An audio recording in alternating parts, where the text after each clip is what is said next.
Hi. ఏంటమ్మా అవి? నేరేడు పళ్ళును ఇవేం పళ్ళు? అదేం పండు అమ్మా తింటున్నావు?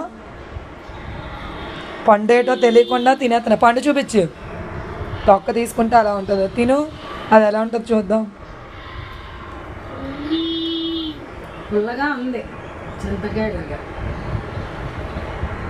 అవి ఏం పళ్ళో తెలియకుండా తినేస్తున్నావా? ఏదో అడవిలో దొరికిన పండు.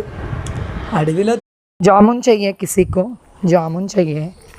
జామున్ అంటే నేరేడు పండు, హిందీలో జామున్ అంటారు. చాలా ఎక్కువ ఉంటాయి ఇక్కడ. నీ వైపే చూస్తుంటే